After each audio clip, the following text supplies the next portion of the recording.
Okay, so just a couple things to throw out to you. The few things that probably sort of like highlight checkpoints I'm going to try to look at, and things that I would stress you to think about and to consider when you're doing this, to try to sort of simplify the process and figure out sort of what's really going on in here. If you look under the resources that we had for this page, this would be the one that I would look at.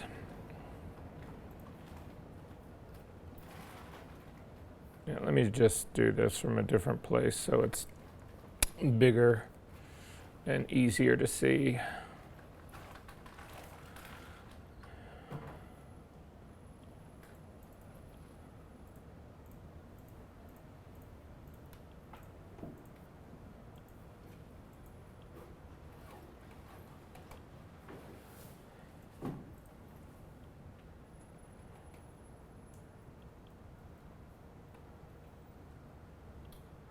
So if you're struggling with this, the suggested readings here were supposed to sort of help you walk through that. Again, it's a relatively sort of simple thing here to help give you some idea of what was going on. We did talk about it and sort of go through this, but this would be the one slide that I would actually ask you to look at the most here. And so this is what your statement hopefully will actually encompass. So it should begin with who you are. So I'm Verser Engelhardt, I'm a photographer. That's the simplest part. What do you do? I primarily create composites for. Who do you do this for? For fashion clients. How do you do it? I do extensive post-production work. And then finally, the one thing that's not really on here that could or could not, doesn't have to necessarily be included, but a lot of times will help, is why the heck you do it. Does that sort of make sense? What motivates you to do what it is you're doing? Because that can be an incredibly compelling thing, right? I do this because, again, my fashion photography is not really designed to deal with social injustice, but the work that you do, I know, Liz, the work that you, some of you, the documentary work you do is very socially conscious, and that has a huge impact. That's an important element of you and who you are, and as a consequence should be also an important part of your brand statement. Okay, so I would point you guys to that. And then for the elevator pitch part of it, the elevator pitch is, again, it's connected. You'll see that it actually shares some common elements, but your elevator pitch actually lets you to, it'll allow you to expand just a little bit. It's not quite so concise. It allows you to sort of like broaden things out a little bit. And again, the things that I would point you to in this, I would look through all of this. One of the things that we should talk about on this really quickly here is this. Because I think this is really good advice, the idea that you steer clear of language that labels you. So especially in this day and age, how many of you guys would define yourself or introduce yourself as a fine art photographer? How many would introduce yourself as a commercial photographer? Does that mean as a commercial photographer you don't do any art? No. And so the problem in labeling yourself that way, in your mind, that may work out really well, but how do you know that the person that you're actually saying that to is interpreting commercial photography in the same way that you intended it to be? So short of adding a whole level of explanation to what that term really is or what that term really means to you, unless there's a really compelling reason to do that part, I might consider avoiding, again, putting in those labels. So it's just something to consider. I'm not trying to say it's always right or it's always wrong. I'm not trying to say that at all. I'm merely trying to point out the liability that possibly could exist in this. The most difficult part about doing all of this, in my opinion, is this: you're unique. Again, these are not my slides, so I would never say communicate your USP. That makes me sound like I'm going to the post office, or I don't know, I'm into package delivery. That's what I'm all about. I do these incredible composites for fashion clients so that I can ship. At any rate, but it does, your unique selling position. The thing that you are trying desperately to do is to differentiate yourself from everybody else. This part I would also say is really incredibly important in this. This is advertising 101, and in large measure your elevator pitch is a advertising pitch. You're trying to get something out of this. Your elevator pitch should actually be designed to do something, to get somebody's contact information, to get an appointment with them, to get a chance to show them your work, to do. There should be Again, they refer to it here in all advertising, advertising 101, whatever, you'll always see this call to action. It's basically you're doing this, you should be doing it with something, an intent in mind, a reasoning behind why you're actually doing this part. So it's just important not to leave that part out. So I'm going to continue to go through it here. And there's a number of things through in here that this would apply to almost everything.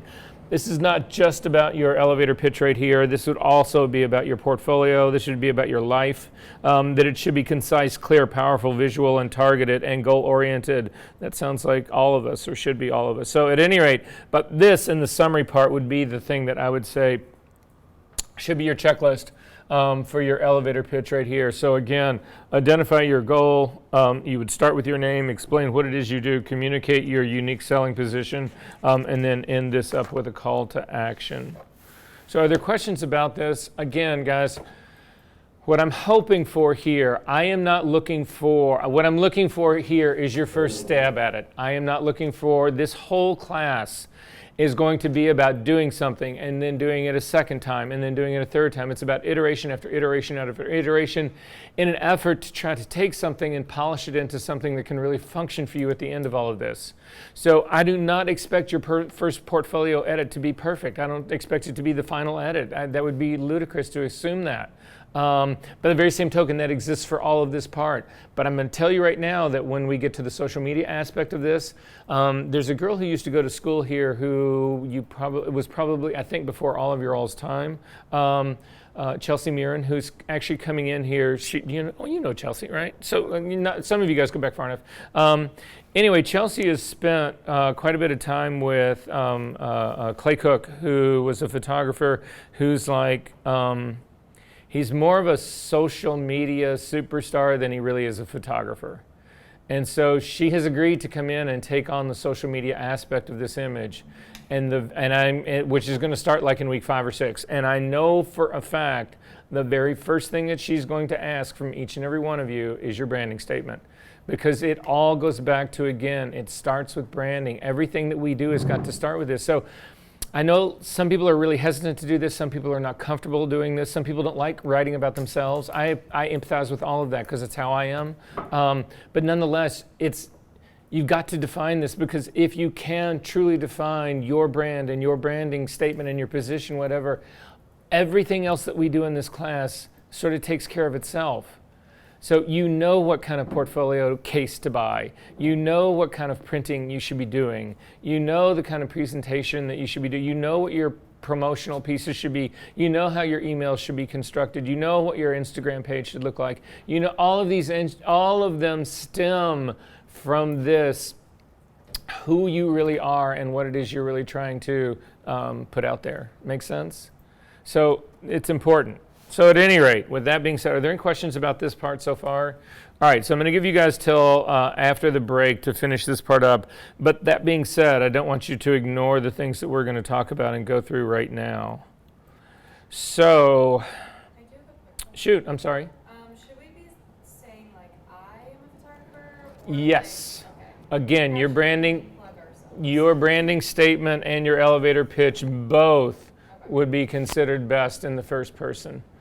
Unless you got, but see, this is the very nature of it all, whatever. There's always the caveat that your brand may be, hey, I'm multiple personalities and I'm speaking for a whole crowd in here, and so I'm going to deal with it all in the third person, which in its own way, because it's unique and different from everybody else and the way everybody else does it, starts to become clever and starts to make that could be your unique selling point. And so unfortunately, it's not one of those things. I'm not one of those people anyway who can categorically reject anything. The minute I hear something that seems to be slightly off or unique or one of, whatever, that starts to appeal to me in all sorts of ways. When it's like on your website, like maybe not necessarily an elevator pitch, should that just be in first person? Okay, so no, it's another, again, great question, because I think ultimately where this finds its place on your website is really more in your bio than it really is. I don't really see necessarily a specific header in your website that says my brand statement or my elevator pitch, right? But you'll find that both of those elements feed into your bio in a really big way. And a lot of times, again, it's not a hardcore and fast rule, whatever, but most bios that I read, most of the ones that I think are successful are written in the third person.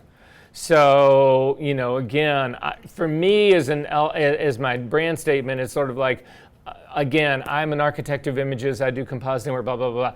In my bio, it's more like Verser Engelhardt is blah. It's a third person kind of thing. But, you can be really clever about this and turn all of that on its head, and it could be incredibly successful. I just don't know. Yeah, okay. Anybody else? Okay, so there's a couple of resources. Again, all the PDFs that I show you are all on our website. I strongly suggest that you leverage these and take advantages of these.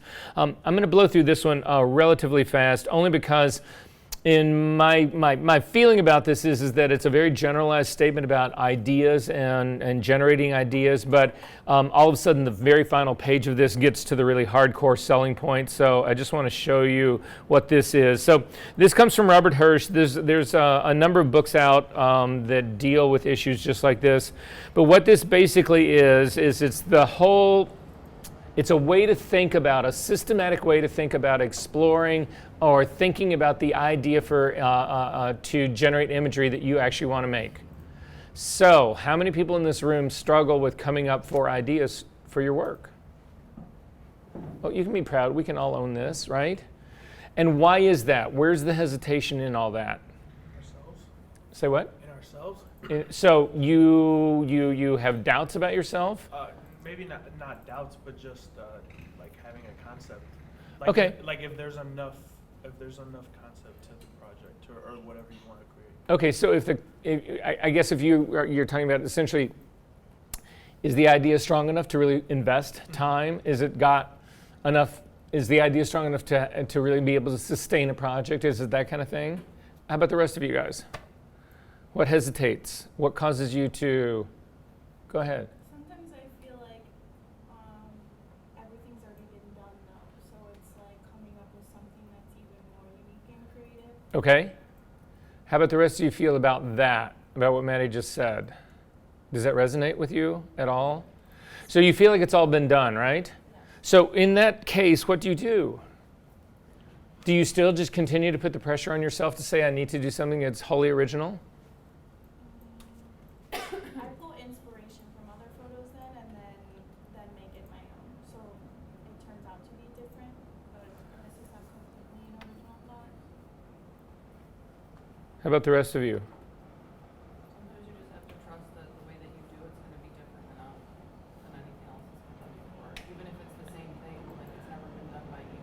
So I would agree with that 1,000%, sometimes Liz. you do it and you're like, wow, that's exactly like the other thing. I need to do it differently. But sometimes you're like, wow, it started out with like the same idea as something that's already been done, but it went somewhere else. So are you guys, in terms of thinking about imagery that you want to make, comfortable with what Liz just said? Is anybody not? Liz, I would completely agree with that in the sense that, for me, I'm a huge believer in stealing ideas, anything that I can possibly get my hands on. So I never put responsibility on myself. Isn't this really funny? It like shows you all the, it's all the shit about yourself that it's sort of like, yeah, what's my book collection like? What books does he read? What music is he listening to? I have been on an Alice in Chains jag for about a year, and now it's the only thing that ever pops up. And also a whole bunch of like retouching shit. So what I basically do is I listen to really hardcore metal really loud and I retouch. Anyway. I know, it's so odd, right? Hang on.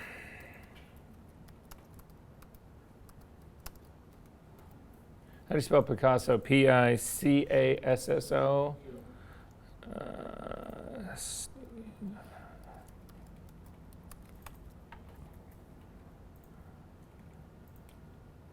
Oh, wait, that's not the one. Sorry. I don't know if you can hear this. So, wait. I think I can plug myself in.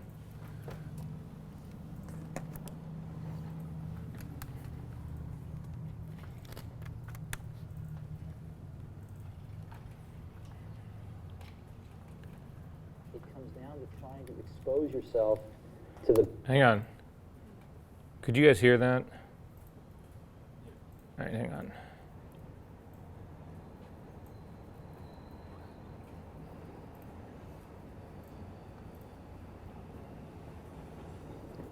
It comes down to trying to expose yourself to the best things that humans have done, and then try to bring those things in to what you're doing. I mean, Picasso had a saying, he said, good artists copy, great artists steal. And we have, always been shameless about stealing great ideas. And I think part of what made the Macintosh great was that the people working on it were musicians and poets and artists and zoologists and historians who also happen to be the best computer scientists in the world. At any rate, sorry, that is just sort of a philosophy that I've got about this stuff, whatever. I look for things to steal. I harvest, I deliberately go after that part. But ultimately, I will say, with very few exceptions, my experience ends up being something very similar to what Liz was just talking about. It gives my jumping off point direction. It gives me a concept to begin to work with, but inevitably it evolves into its own sort of unique thing that I own that ends up being the spin that I put on it. It's absurd for you to feel like you need to invent the wheel again. You know what I mean? So I just think that it makes the challenge so incredibly intense to feel like that every single thing that you do has got to be wholly original. I think that that's paralyzing myself. So at any rate, I just want to throw that part out there. So at any rate, this is what I'm going to show you right now. It's more about ways to think about dealing with imagery, with idea generation. And so in this case, where he starts is he actually breaks this down. He tries to break it down into a series of problems. And so he treats it this way, and so I just kind of wanted to go through this part really quickly. So it's really, whether you define your practice as commercial, fashion, fine art, photography, whatever, these are the things that are required for it. Mental discipline, again, I'm assuming that you guys are all working on that part anyway. To work relentlessly to build your skill set. All of you who do all of the classes that you have done with me are clearly doing that part, so you're well on the road to that. Highly structured activities to reach potential of practice and build up. Again, this is all about developing your craft. It's all about keeping yourself in that world so that you're actually doing those parts. This is why I would say you should never go to work at Whole Foods. You should go to work at the Sears Baby Studio. It has a whole lot more to speak to and do with your photography than making money at Starbucks. Tolerate failure is part of the process. Again, we all know that part. And then acknowledge the 1% average when editing your image. I'm a little more optimistic than that. If I only knew that I was going to ultimately end up with 1 out of 100 pictures, I would be really demoralized. And in which case I would just say, fuck it all, I'm going to work at Starbucks, and I'll be happy with my $9 an hour and free coffee. Problem-solving process, again, now the way they look at this, I'm trying to cloak this in the context of coming up with a concept to build an image idea from the very inception of image to the execution at the very end. He treats it and he refers to it in terms of solving a problem-solving process. That's not necessarily the way I would look at this. So when he talks about acceptance and talks about it in a problem-solving way, it's like, okay, yes, can I accept the fact that creativity is a challenge? Yeah, do I see that as a problem? That's not really the term that I would use for it. But anyway, so use some license when you're going through this. Analyzing the problem, what is it you're really trying to get to? Defining it. All of those things will actually help you focus more and get to the decision-making part. Again, we're blowing through this pretty quick because I think the final page in all of this is really where we need to get to and deal with. Who in this room is a list maker? That's pretty many of you, and that's actually a really great idea. Again, how many of you, when you actually make lists, feel that that's also a creative challenge, or do you just randomly go after it? But it's not, I don't mean just about to-do lists kind of thing. I mean, so for instance, when you were trying to craft your branding statement, did you just throw down a list of adjectives? You know, when you think about trying to come up with a creative project, can you just start out with just a list of adjectives? Okay, client wants me to actually do their fall lookbook. And I've seen the clothes, I have some idea of what they are. Where do I begin? What's the first thing that I do in trying to craft some sort of image approach to dealing with that lookbook, right? Adjectives are the best place to start. Is their work modern? Is it contemporary? Is it hip? Is it cool? Is it dark? Is it deep? Is it rich? Is it light? Is it airy? Is it heavy? Is it all of those things? I start to build a list of the way I reacted to those clothes, the way I think about those clothes. And then I can look at that list, and that starts to push me in a direction for an image. Can I make an image that then satisfies that list of adjectives? Does that sort of make sense? So again, lists, but the thing about lists is that it's not necessarily I need to go pick up the groceries or I need to go get the laundry. That's not necessarily, although I do the very same list. I have Post-it, my wife is single-handedly supporting 3M. She has the worst Post-it note habit in the world. Everything is on a Post-it note, everything in her life, or Post-it notes. She'll have pages of them, right? And I'm always like, anyway. But I put them all over my mirrors. I put them on the front door. I do things so that I can't not remember, right? So if it's on the mirror, I wrap it around my toothbrush. So in the morning, first thing I know. Anyway, so I do all of that. But I'm talking about lists in a more abstract, freeform sort of fashion. Something that's not necessarily so hardcore constructed can actually be really, really, really beneficial for you because they give you an opportunity to compress a period of time. It takes you an hour to build this list, but then you can simply look at it in its entirety, and then you are having the benefit of that hour's worth of work in your mind all at one time. And so anyway, it can function in those ways. So I'm a huge believer in that and think that actually should be something you would consider as well. Scale is something that we'll deal with. Again, he's dealing more with actually shooting here, less for really portfolio as much as scaling up, starting out small with something, coming up with a solution, and then scaling something up as far as that goes. So again, he also at the very end here says that you still need time to have failure and experimentation. I would agree with all of that. Then you go into a selection process in terms of in part of all of this. Then again, you go into the whole processing part of this, and then ultimately the evaluation part of it all. And you're then dealing with the results. Again, you need to take into account the audience that you're going after, all that kind of stuff. So in a nutshell, this is it. This is the one slide that I want you, and I've actually separated this out in the resources because this, to me, is what we really have got to do in this class, and it's this part right here. So I just want to go through this really quickly. So to create a portfolio and the promoting items, that's the goal and the mission of this class, right? To promote your photography. So again, which industry or audience group are you pitching to? We started this process last week. Who is your audience? Who are you going to try to target this to? The first and only time I taught a class similar to this whole idea of establishing your audience was,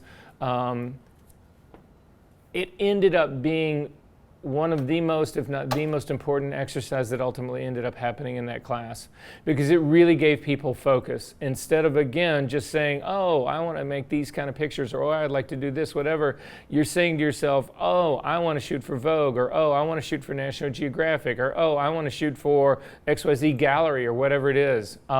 It then begins to answer a whole series of questions for you. So the things that we've got to deal with: portfolio, website, social media, business card, resume, takeaways, and an elevator pitch. All of those things are going to be required for this class. All of these are going to be graded in this class as well. What's the most appropriate way to reach the industry or audience and their expectations? Again, this goes back to dealing with who your target audience is. So what is the best way to really reach a gallery? What is the best way to really reach a magazine? All of those things, we've got to answer all of those questions, because that is ultimately what you should be building here. Does this sort of make sense? Okay, how can you achieve what is required in the time available? This is a big one. How many people in this room feel like they're pretty good in time management? How many don't feel that way? Oh my. So what's that all about? Can we have a small, brief conversation about that? What is your problem when it comes to time management, really? I'm just a terrible procrastinator. Okay, a terrible procrastinator. And I do everything, I get it done. Right. But it's done right before it has to be. So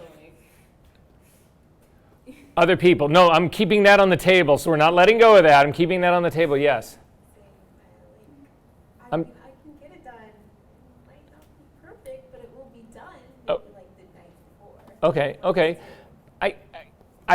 Is this echoing to all the rest of you guys? Is there something that we're missing here that doesn't sort of deal with that? So it's not the procrastination. No, Liz, please. What? Sometimes it's thinking that I can get something done like in an hour, and then once I get into it, I'm like, oh shit, this is going to take like 3 hours. Yes. And I didn't budget that kind of time, and so then other things don't get done, and the stress level goes up. Yeah. I also think it depends because if it's like, if there's like projects or like shoots that I'm excited about, I'll do them like right away. Okay. But like ones that I'm like it just, that's the last minute, like, okay, now it's done. Okay. Yes. For me, it's more like if I procrastinated before, but I still made an A or whatever on it, and I did well, I don't see a reason to not procrastinate the next time.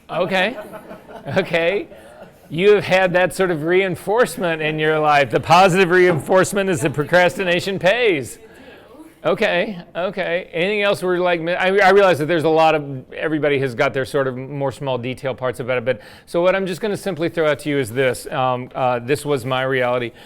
When I was in school, I was a horrible procrastinator, and I was world famous for buying really cheap speed, grinding it up and snorting it all night long to be able to get to my finals, to finish stuff out, and I would show up like as a total burnout.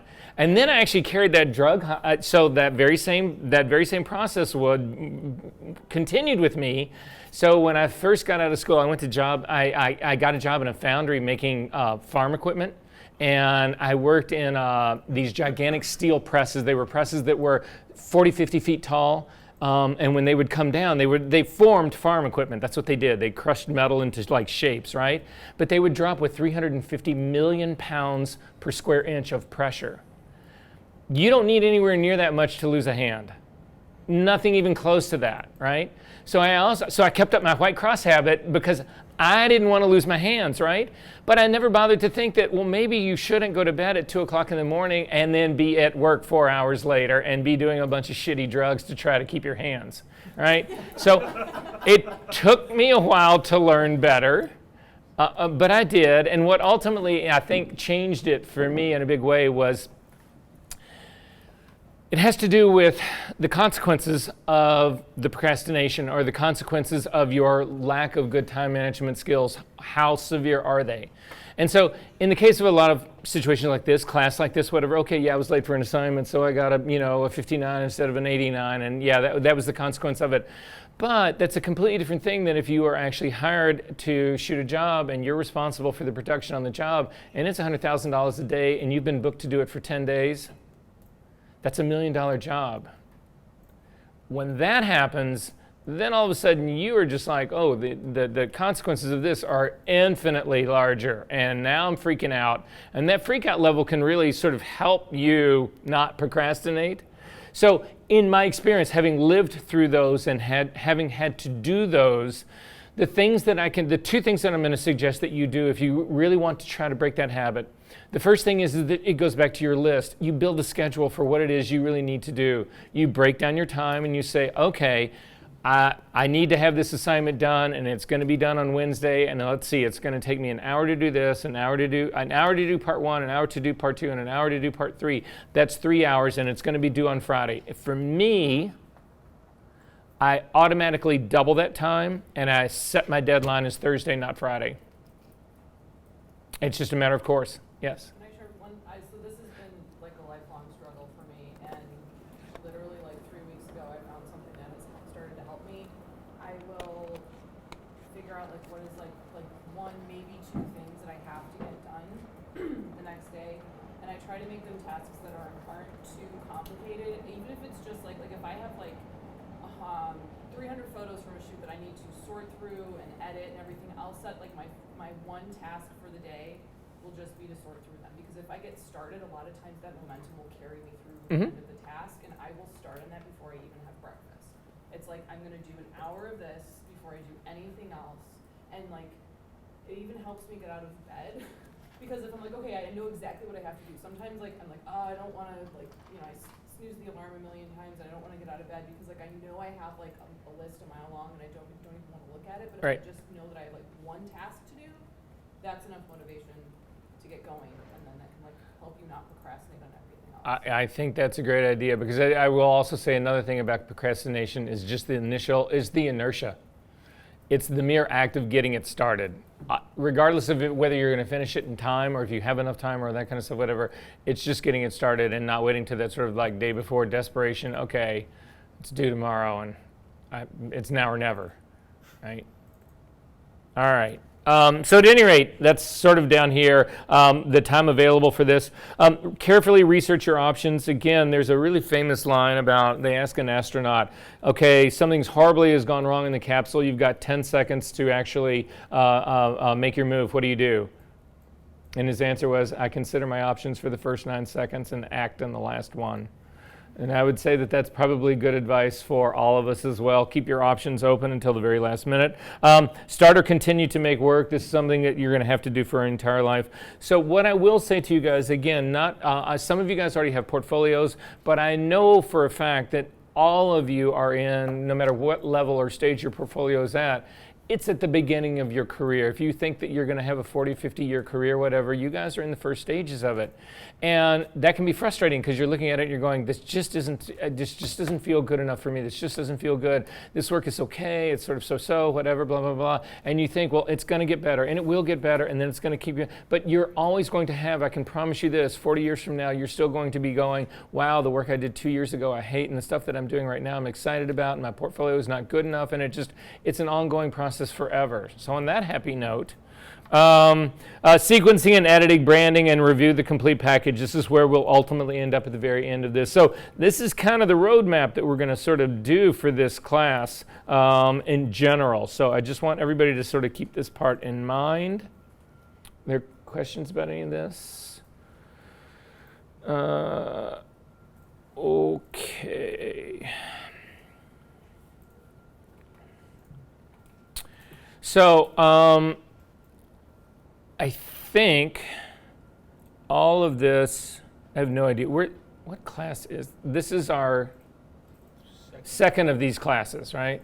The whole missing the first Monday, I know, but it throws this class off. Everybody else, we're on like going into class 3. You guys are like one behind. So I need to just check to make sure, because I think this is something that I'm going to ask you to read as opposed to something I already have asked you to read.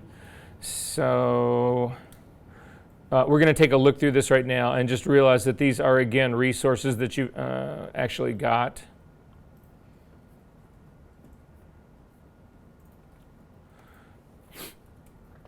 Yeah, so this is what we just went through right here. Okay, so I know where I'm at right now. All right, so again, a lot of what we go over here right now really quickly are going to be things I'm asking you to read. I'm going to try to just hit the really highlights of all of this stuff, and then hopefully when you reread that stuff, it will become more familiar to you as well. So at any rate, I'm going to start here with this one right here, how to build a portfolio in the early part of your career. I actually think there's some sage advice in this. This is actually designed from, this is directed more towards somebody who does design work, so graphic designer. This is really more where it comes from. However, I think that there's some really salient things in here that apply to photography students, to any creative at all. So that's why I sort of want to include these things in here right now. And so one of these things that we are going to talk about, and again, this is a work in progress. This is not something that I expect you to have fully finalized either by today or next week. It is the beginning of the process, though. So in the beginning, you're going to gather together all of your existing projects and figure out your focus. Now, I've asked you guys to bring in your 40 or 50 portfolio contenders today. Does everybody have something that they feel like is somewhat along those lines, pretty good? Again, I'm asking you for a starting point. I'm not asking for you for the end game here, so don't put that pressure on you. It's just the things that you are going to consider. We are going to go through these things and look at them, talk about these things, but one of the things that I want you to sort of have in mind is there a theme in your work? Is there something in your work that reoccurs often enough that you could actually say, oh, there's this common thread that is going through my work? Because it's theme and edge, or your work and your brand, whatever, are not necessarily, it's kind of a chicken and egg sort of like situation. You know, some people actually will have a brand in mind and then they will build work based to try to satisfy that brand. Other people approach it the opposite way. They actually look at their body of work and try to establish a theme or a common element that's going through all of that, and then use that is a key to develop their branding. Because it would be hopefully obvious to me. Now, again, I don't know all of you really deeply. I haven't seen everybody's, a lot of, you know, I know some, anyway. In the work that you're doing, there has got to be some reason that, hopefully there is some reason that you make the pictures that you make, other than I'm in a class and this is what the assignment was and that's what I did it for. Hopefully it goes beyond that and it deals with elements that of things that you're interested in and things that you are motivated by, or for some reason. And there's got to be some connection in there because it's you. And so again, when you're looking through this work in the very beginning of it, I'm going to ask you to see if you can actually establish some sort of theme. Some sort of theme begins to emerge from this. This is again, don't have enough projects, create more. This is the, if you're not planning on creating more work for the rest of your life, then you really do need to do the fine art game. Did we have that conversation about my conversation with Catherine Edelman and what fine art photography really encompasses? All right, so a couple of you are interested definitely in doing a more fine art gallery. That's your destination. That's what ultimately sort of what you want to do. So, and Catherine Edelman's name came up a number of times in that conversation. She is, in many ways, well, she's certainly the preeminent gallery for photography here in Chicago, and arguably one of the preeminent photography gallerists in the United States, if not the world. I mean, she's up there. And so we were having dinner one night, and I just looked at her and I was like, you know, Catherine, I don't, you know, this is just not this is not what I do. You know, I am constantly looking for new clients, and I shoot to satisfy whatever those clients. That's what I do. I do it day in, day out, year in, year out. That's what I do. How does the fine art game work? And she said to me, she goes, Versa, if you want to know the truth of it, she goes, every single artist without exception has a 5-year period of creativity, and they spend the rest of their careers marketing that 5 years. But that's it.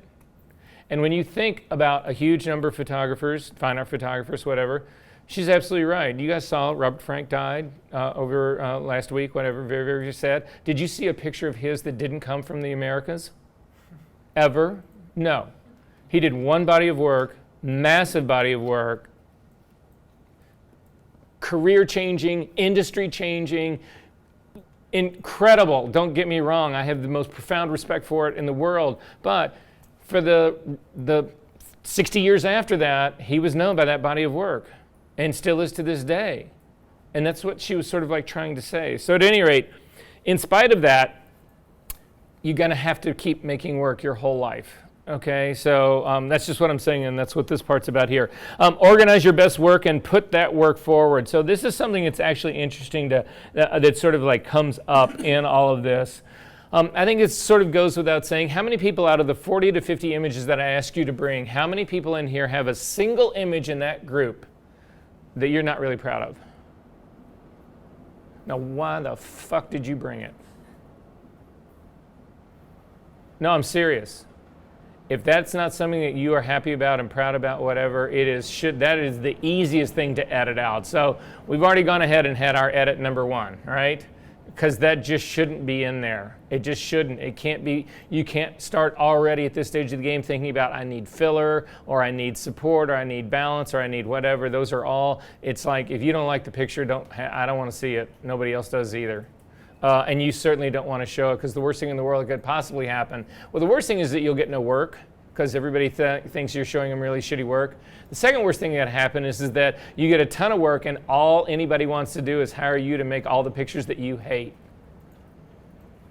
So at any rate, never show it anyway. The next thing down here, we've talked about this already before. About half of you guys, it seemed like I remember, not that I'm really, it needs to happen, but about half of you guys have websites. Who has websites right now so far? So more than half of you guys have websites. A lot of you guys have, okay. So that part's great, whatever. Again, we can continue to leverage the one that you have. We might consider changing it, moving it to something else. Certainly from the conversation that I remember, they all need to be updated. So we'll consider that whole part of it here. So again, there's a whole series of resources that I've given you guys, whatever. If you're not happy with your current website situation, or you're looking to, if you're buying your website right now and it's not free, whatever, there are solutions that we have got that would at least take that burden off and allow you to explore, possibly at the very least consider the work that we can do in my portfolio, Adobe's site, to do this kind of stuff as a place for you to experiment and try other things out and sort of see if you like something else and whatever, that you could then migrate to the space that you like. All of that will be, that part will be fine. How many people in this world have their logo, have a logo? And how did that happen? How'd you come up with a logo? I took it from a design of a lens diagram. Okay, so but basically you felt the need to have that for what reason? Branding purposes. Okay. How about the rest of you? Were you in a design class and that was your project, was to do a logo? Yes. I've designed my own, but I do graphic design very, very on the side. So I would like to work with an actual graphic designer to build one that I actually like, because I don't even use the one I Okay. No. I think that's actually good on both counts in terms of what you said. Number one, I like the fact that you have one, but number two, the fact that not all of us can be professionals or perfect or, at everything that we're going to need to do. So if you're exceptionally good at something and you can do it, by all means do it. If you're not, the idea that you can go outside and hire talent to actually help you do that is incredibly smart. One of the best things that is a consequence of the environment that you guys are in right now is that you have access to a lot of people who are trying to do exactly that, who are looking to build projects for their own portfolios, people who are interested in bartering and who are interested in trading. What's the best thing about bartering or trading work? You don't have to claim it on your taxes. Amen. You do not pay tax on it. Single best thing in the world about it, right? So we're going to do, anyway, and again, you're in a position to actually leverage that part. So anyway, logo part is going to be a part of this class. It's not something that I'm necessarily going to officially grade, but it is a part of the overall package that I want you guys to consider, something that we're going to get to. Organizing your work appropriately. This is something that is going to start next week. So what I'm going to try to get together today, the goal, the end game today is, I need to plant the seeds in your mind about the possibilities for a portfolio, and then I also need to show you how to actually build a series of what I call working, most people call them FPOs. They're in the pretty much the entire print industry. FPO stands for position only. And it's usually it's very low res files. If they stay electronic, they're very low res. They're just something that'll happen that you can use that they'll copy really fast. They'll scale really quick. They're really kind of like placeholders, but they're very specific placeholders. That's what I'm going to try. We are going to get to that part by the end of the day today. So what I'm going to ask you to do, I think I showed you these before already. What I want to have available to us next week is a series of these. And this is the set that I've got. I'm going to show you the ones that I've got from right here. But all these are essentially 4x5, not quite 4x5, a little bit smaller than that, prints of things that I am considering for a portfolio. Does that make sense? This, I need you guys, I'm just going to plant the seed right now. I'm going to show you how to, the easiest, fastest way to actually build all of these and just print them out. I typically print these out on really cheap pieces of just typewriter paper. Do not spend your money on these things. These are more for position only prints. But what we are going to then do is come in here next week. I need everybody to bring their set of these, and we are going to lay them out, and we are going to start the editing process and the ordering process. So it's something that I'm going to actually ask you guys is to actually lay these out in a way that you feel like your images are grouped together and fit together, and also some sort of sequencing that you would actually possibly see them in. And then I'm going to have everybody else in this class, it's going to be just like a conventional critique. We're going to sit there and look at not only your selections, but the number, the count, the theme, the sequencing, the order, and have a discussion about all of that. Does that make sense? So if there's nothing else that's taken away from today, this is going to be the goal for next week. And so it's what's going on right here in terms of organizing the work appropriately. Again, in terms of thinking about your portfolio, it's not just a random set of images. It's not just, okay, I've got 15 images, I'm throwing them in a box and good luck. Make sense? Okay. So we've gone through that, gone through that part, and then the rest of this, again, is getting a little more ahead of ourselves. It's more a conversation about outlets to actually show this with, specifically stuff on social media. So we will get to that in a few weeks. Are there any questions about any of this so far? Okay, I'm just trying to get through this part. We've gotten through, okay, so this guy right down here. You can see, and the reason I'm showing you guys a lot of this stuff is to, again, when you look at the resource pages and I'm asking you to read everything in it, you're like, oh my God, there's 15 of those things in there, I'm not going to do it. A lot of these things have, they're only a page or two long, and a lot of them have really big pictures. So don't be daunted by the reading. Try to get through this part. All of this part actually ends up being critical. So anyway, we're going to sort of like go down through this part really quickly. So this was the thing about doing, it's called Portfolios 101. However, this is more specific to photographers. They actually interviewed a whole collection of people who were in the business, and they were asking them, what sort of portfolios do you like to see? What are the things that you like to see? What are the things you don't like to see? So what they're really trying to do is look at this more from an industry perspective.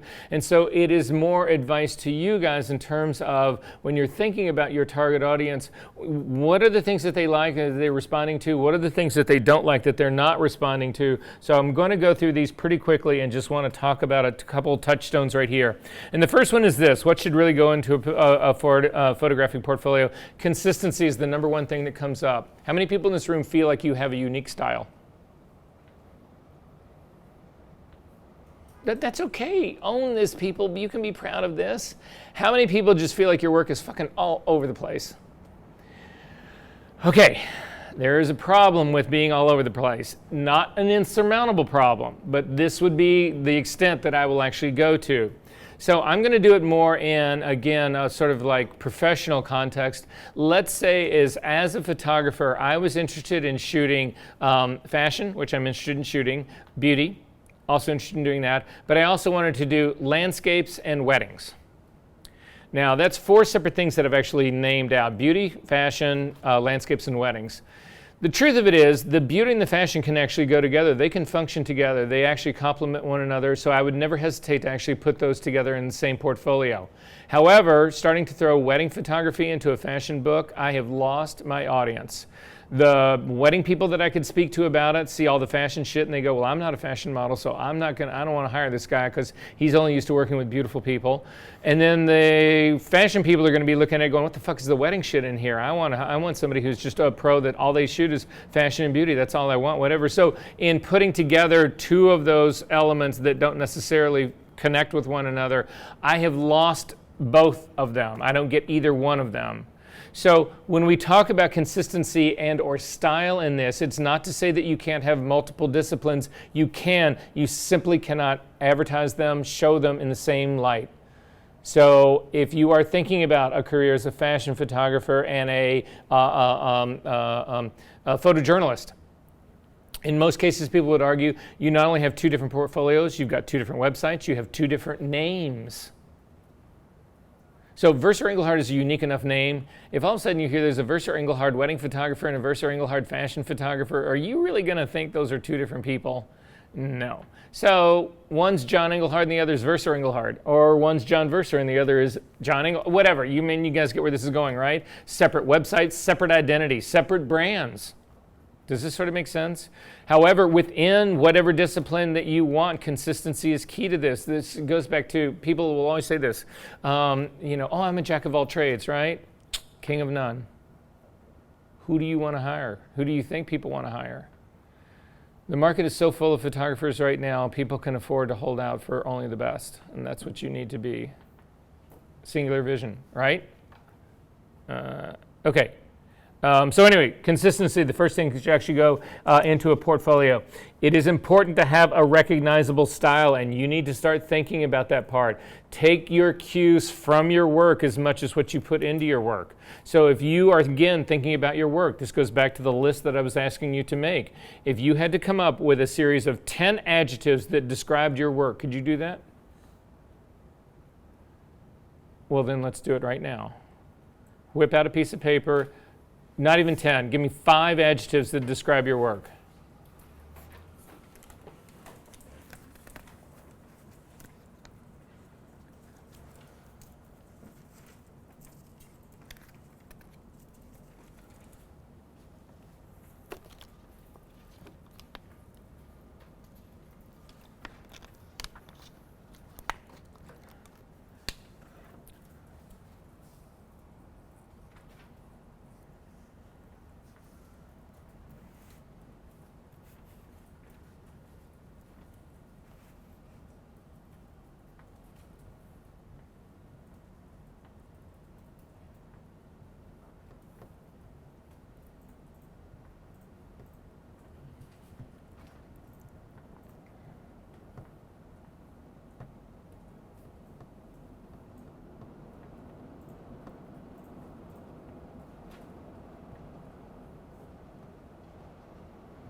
All right, kind of close.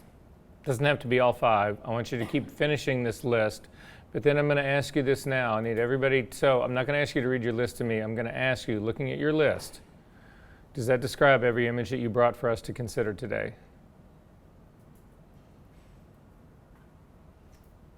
So just a quick show of hands. Yes, my list fits my work. Go ahead, you can be proud. Okay, so for the people, no, again, this is how this should work. Again, I'm not looking to call anybody out. I certainly don't want to humiliate anybody. I just want you to realize that there are devices that we can put into place to help you deal with all of this, because it seems like right now there's at least a certain level of uncertainty in all of this, and we can eliminate those things and consider them in a much more empirical way. Does that sort of make sense? So that would be one of the things that I would actually say. If you're saying that, yes, my work is contemporary, I don't really know what that means. My work is funny. That would be a great one. Now, personally, my work is not funny. So wait. Okay, so I'll do something about me. Okay, I'll use my adjectives or my sort of like narratives. Okay, so for me, I like my work to be extremely simple, very made up of few elements. I like it to have a sense of elegance, a sense of expensiveness. I'm not looking to shoot cheap, down and dirty. I really want to shoot more. Again, I stay away from the word high-end because that doesn't really mean anything to me as much as I would say sophisticated. That would be a much better way I would actually put it. Those are the words that I would actually use. So then I can start to look through my portfolio and I can say at every step of the way, is this sophisticated? Is this simple? Is this clean? Is this elegant? And if the answer is yes, then I can continue to consider it. But the minute I say no, no matter how much I love that piece of work, no matter how much I love that image, it can't be a part of my portfolio. How many people in this room have a favorite image of yours, of your own? Favorite one, the one that you would use for your promo piece, the one that really speaks everything about you, right? That image, right? Is it an outlier? Mine's not even in my portfolio. Yeah, and that's a smart, I don't know the image, but I'm just saying, if it's not speaking to your brand and your where you want to go and the people that you want to work for, no matter how much you love it, you can't use it. And it's one of the hardest lessons to learn. It took me forever to finally accept that and just say, I've got to let go of this. Frame it and put it up in your house. No, I'm serious. Frame it and give it to mom. Whatever it is, I'm just saying, don't put it in your portfolio and don't use it as your promo piece. It's incredibly hard to do that, but this is just the reality. This is a business now. Okay. We've already talked over a last thing that I would just say here really quickly is that you're going to get hired for your style. You're going to get hired for what you present. Unless you know somebody and you've got a personal relationship with somebody and, oh yeah, I'm really best friends with the new creative director for Harper's Bazaar. I don't have anything at all in my book like that, but he's just going to hire me because we've been sleeping together for years. Actually, that's something we really should bring up here as well. If you really want to get ahead, my wife she was a model and she went on a trip. She was hired to shoot for Harper's Bazaar. She was working in Milan and they were hired to shoot for Harper's Bazaar and they were going to go to Sardinia for a month to shoot editorial. And then they landed in Sardinia, which is an island off the coast of Italy. They landed in Sardinia and they got to the hotel and the creative director, who was a girl who was like a year or two older than my wife was, says, okay, you're sleeping with him and I'm sleeping with him and you're sleeping with him. And my wife goes, I'm not sleeping with anybody. And they said, well, if you're not sleeping with anybody, you're not going to be in Harper's Bazaar. And she said, well, then I'm not going to be in Harper's Bazaar. And they put her on a plane and sent her home. The rest of the crowd stayed there. And actually the creative director became she became really famous. She went way up the ladder in the whole Condé Nast organization, whatever. I'm not suggesting you sleep with anybody. I really think that's a bad idea. So I'm just throwing that out there. But realize that there's going to be competition out there that doesn't feel the same way. Wow. Today is just taking a real weird set of twists and turns, isn't it? Sorry about that. It was a really weird weekend. Did you guys have an okay weekend? All right, anyway, back here, consider your audience. What kind of photography, who are you really trying to sell this to? Again, if you're shooting for National Geographic, don't show your pictures to Harper's Bazaar. They don't care. If you're shooting for National Geographic and you show it to National Geographic, they do care. If you're doing Harper's Pictures, don't. Again, you guys get where this whole thing is. This goes back to considering your audience, who you're sort of actually going after here. How many prints should be in your portfolio book? We touched on this last week, didn't we? Did we? Anybody remember what we said? How many pictures should be in your portfolio then? I'm asking you guys. Didn't you say it was based more on projects? That's how I think of it. There's more consistency than, well, I was just reading, it says you'd rather see 5 dynamites explode or. So where do you see that? It was, scroll up, Okay, scroll up. it was like, in that right there. How many prints should you be in your book? I'd rather see 5 dynamite prints than 20 bad pictures. I would say that part's actually true, but what they don't say in here is that they would rather see 20 pictures that kind of work as opposed to 5 dynamite ones.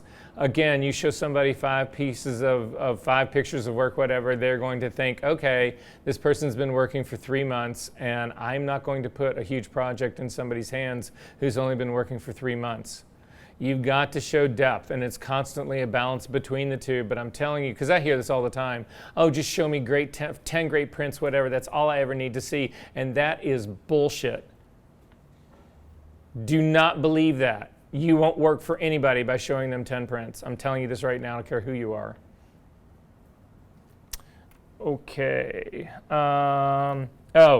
In the same context of that, one thing that I will say is, people don't want to see repetition. So what I mean by that is that you did a beauty shooting and it's one person in one outfit with one hair and makeup and one look and that's it. But there's a really incredible, interesting set of prints here, whatever. And so you do 5 of them. Nobody wants to see 5 of them. Whatever you were able to say in 1 should be enough. If it takes 2, fine, I get that. It's never going to take 5. If you have to show me 5 prints to show me something about a single, that should be able to be conveyed in a single image, you've already lost the game.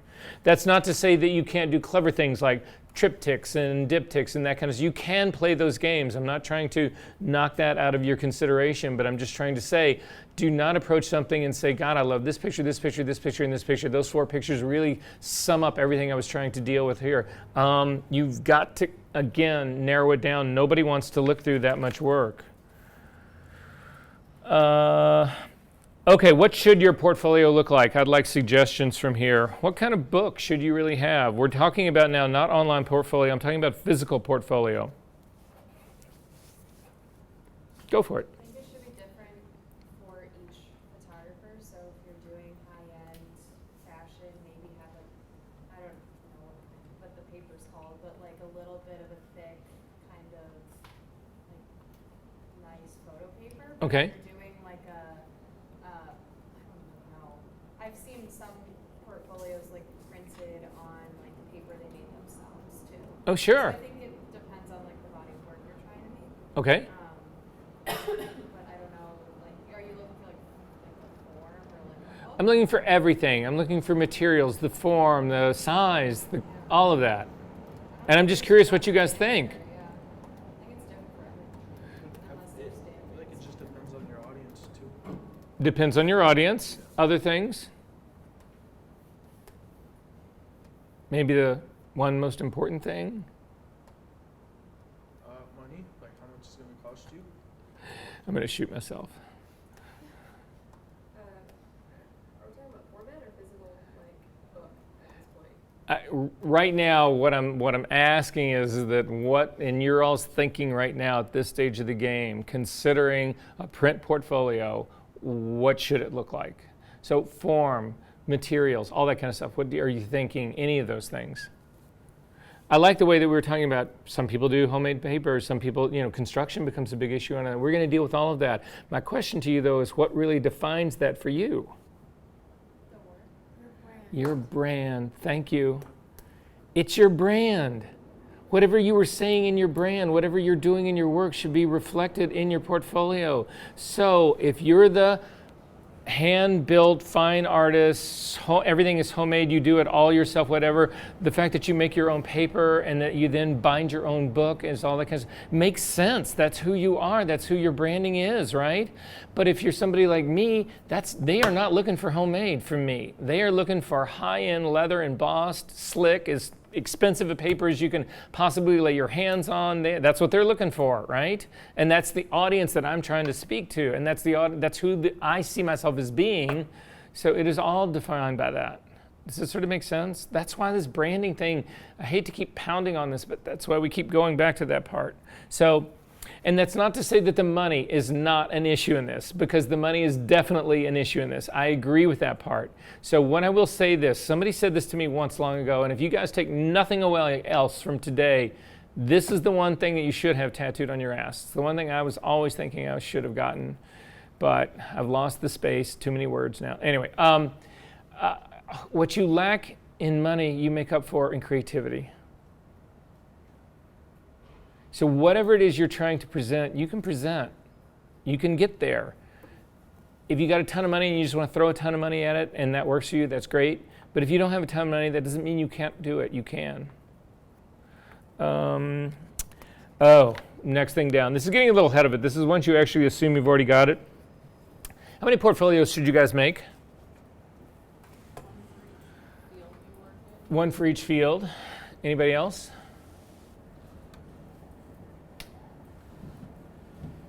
So Liz, one for each field. You got a phone call from National Geographic and you sent them your travel book or whatever you want, whatever the work that you do that you want to do for National Geographic, right?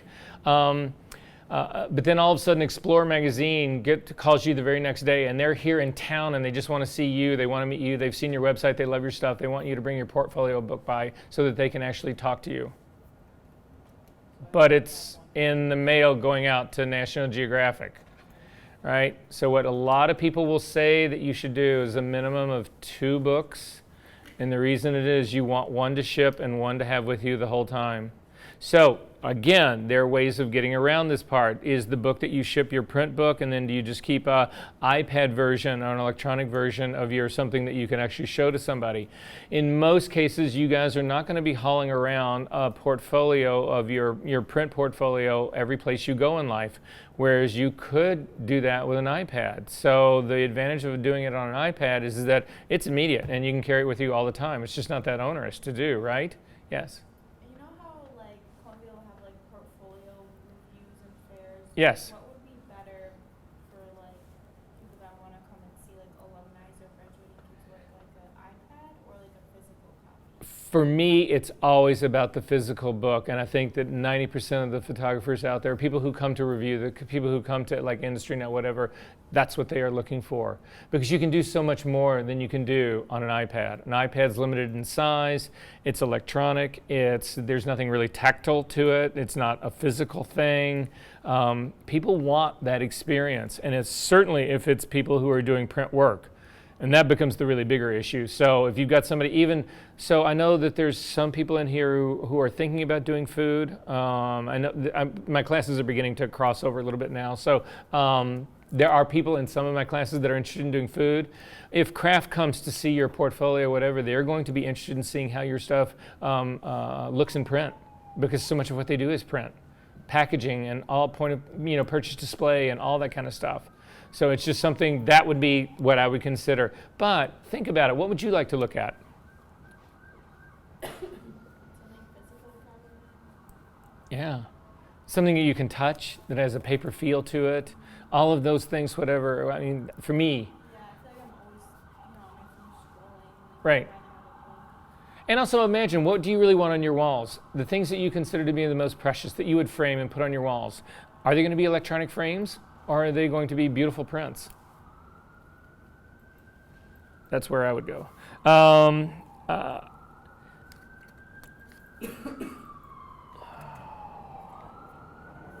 Okay, yeah, so the whole book thing. The other thing I will tell you is that I used to keep considerably far more portfolios because there was no electronic outlet at that point in my career. There was no website, there was no nothing, all that stuff didn't exist. So it was just a set of portfolios here and another set in New York, and they were constantly going, making the rounds, whatever. But I had sent a portfolio to some client via FedEx, and it never arrived, and I tracked it down, and to find out what had happened is the entire FedEx truck that it was in was stolen. So then again, if that happens to you, if your portfolio is stolen, do you want to start from scratch and build another one from the get-go, from the beginning? It's so much easier to do 2 copies when you're actually doing it. Even if you don't get a second case, because the cases are what are expensive, you should seriously be considering doing double prints of everything you're printing out, because I have gotten portfolios back that it looks like people ate a greasy Italian sub on. Literally, like they opened it up, threw their sub on it, and started chawing down on it, and then like turned the page with greasy. I mean, I have gotten stuff back that you cannot believe what they have done to it. It's like, really? You ran out of, never mind. So I'm just saying, if that happens, all of a sudden you need to turn your portfolio around. Do you really want to print everything again? So again, it's just things to be thinking about right now, planting those seeds in the back of your mind.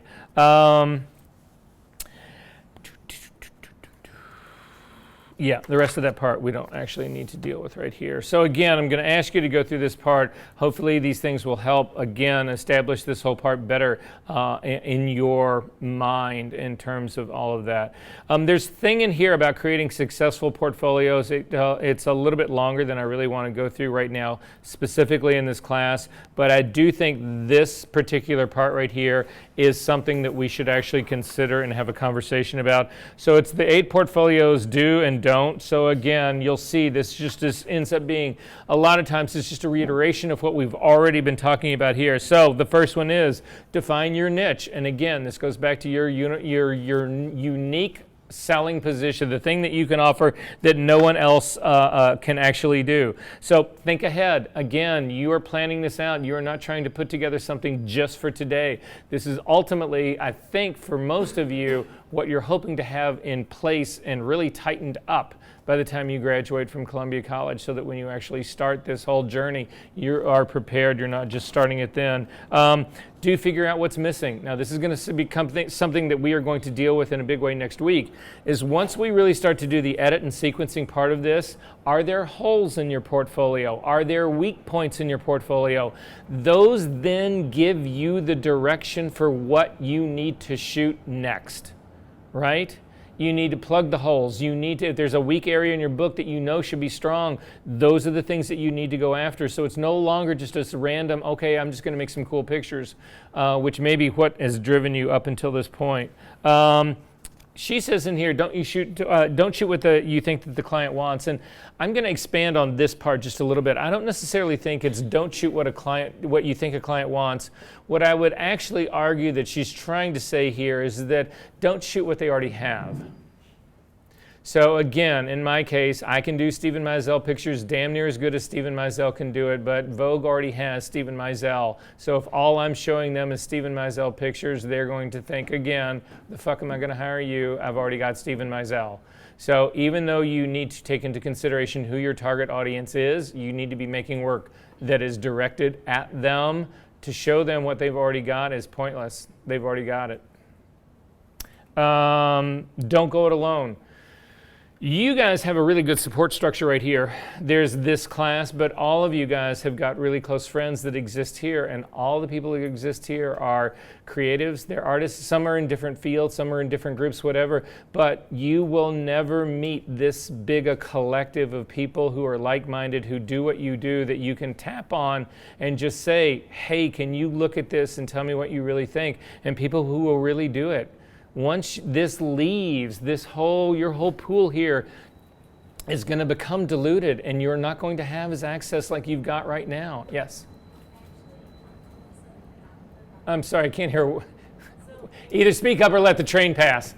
There's this photographer I got to talk to back home in Cleveland. Yeah? And she told me that she's like, appreciate the friends you have, because once you leave, no one helps each other. So Oh, it's so true. they all are like trying to fight for just getting to use the camera and stuff. We're like, no one cares. No one's your friend. She's like, appreciate the friends you have now. Yeah, I can't necessarily agree entirely that no one is your friend, but you will find that this really big group gets cut massively down, and you've got one or two people you can talk to as opposed to the 15 that are sitting right here right now. Not to mention, if you look at the scope of all your classes and all the people that you know here, that has got to be an enormous resource for you guys, and you should leverage it while you can right now. Don't water down your brand identity. This goes without saying, in part all about how you edit your book. Again, understanding, oh, these are favorite pictures of mine, but again, if it does not fit your brand, it can't go into your portfolio. And then don't shy away from experimentation. Again, as much as we are trying to sort of establish you to be working in a specific style for a specific client, you would think in your mind, okay, that just means narrow, focus, like that, whatever. That doesn't exclude all of the possibilities that you've got. There are still things that you can do. There's experimenting that you can do. There's new branches that your work can go into. It can evolve. I'm not trying to pigeonhole you into one thing right now and saying that's it. Make sense? All right, guys, we've got a little bit more to get through. We'll take a break, and then we'll actually start working on stuff.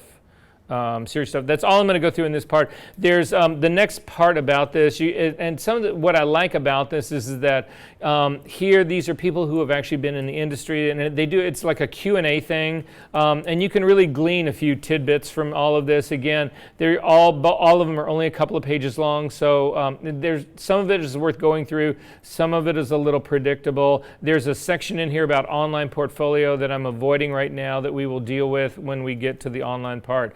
So that's just sort of like what's going on right here. I want to show you some things to start considering for your physical portfolio. What I'm going to say right here is, I'm going to plant this seed right now. So if you are on our website, that would be great. If you're not, could you get there really quickly, please? If we go to our website and we actually, if you can't get there, you can't get online, or you just don't want to, take a look at the screen up here. I'm going to show you where this part is right here. When we get into week number 7, I think is where this is. In this week number 7, it says right here, place the order for your print portfolio. Now, What you need to realize is that this is just I'm just simply using this as an abbreviated part of language. If you decide that you're going to hand make your own portfolio, that's fine. I'm fine with that part. You don't have to. So I'm not trying. What I don't want to imply here is that you have got to go the standard House of Portfolios in New York, get an 11 by 14 vertical portrait style leather-bound book with your name embossed on it, and it's a post and screw. I'm not saying that. You should be doing the portfolio that is driven by your brand. And if your brand is asking for that, then yes, I do believe you should do that. However, I can't say that for you. Your brand is what really says that for you and what really determines your approach to this. The reason I've simply put this here is because it's non-graded. The week I've put it here at week 7 is that these things can take time. If you are actually going to do something that's custom or you want whatever it is you're going to do, it can take time.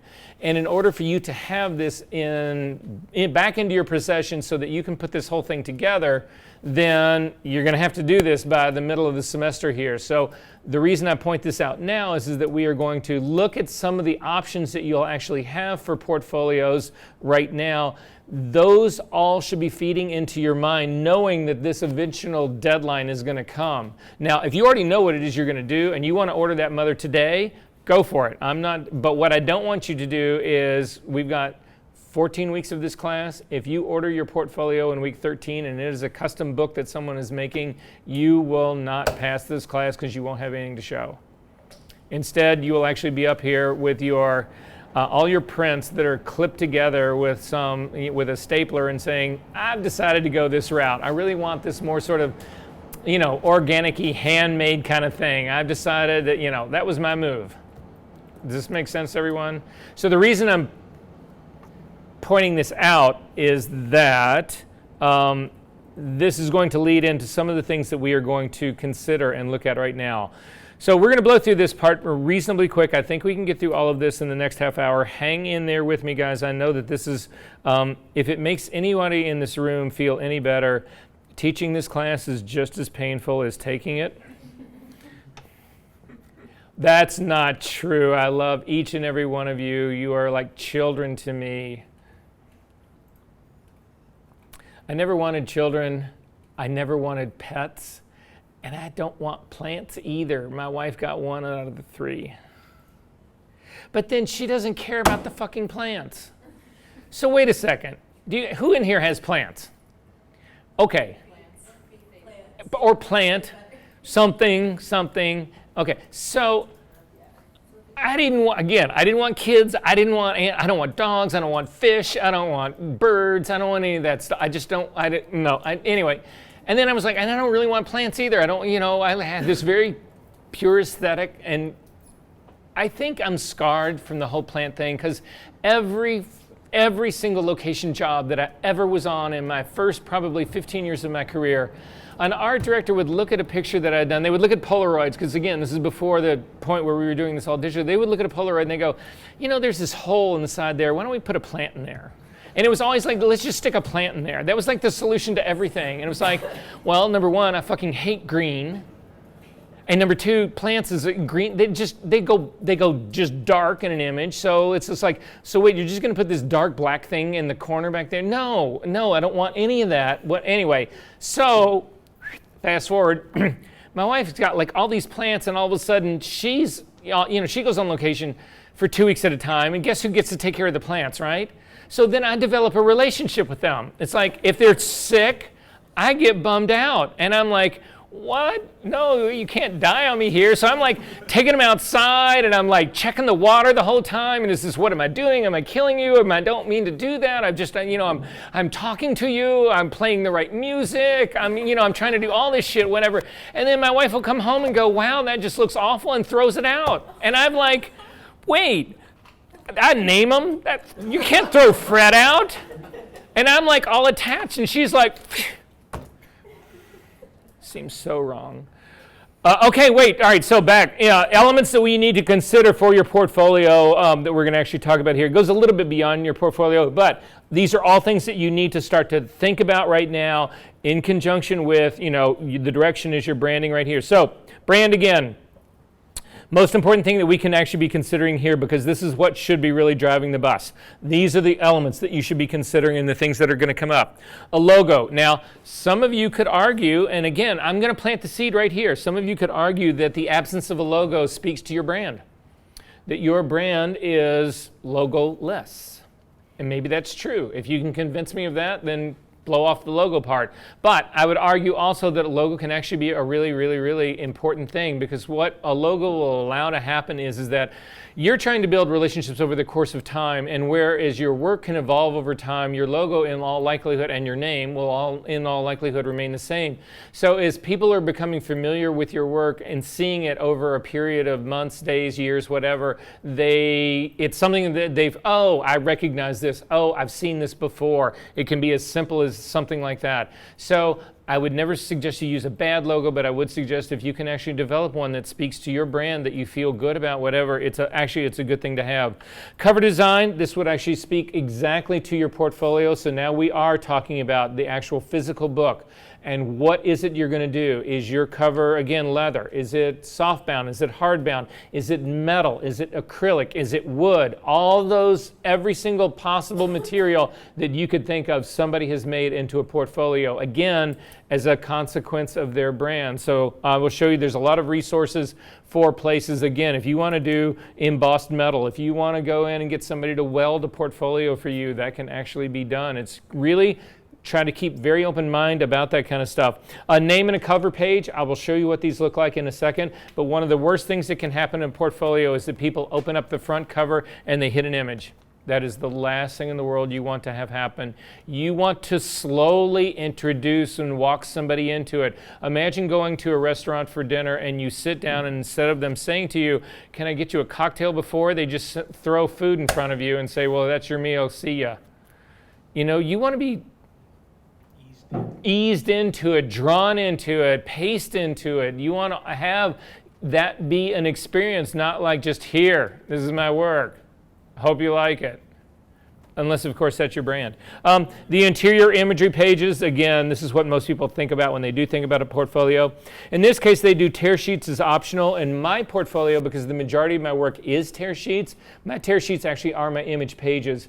In some cases now, people will show, so let's say, for instance, you're shooting for Kraft, and you've done these just incredibly beautiful, beautiful, beautiful pictures of food.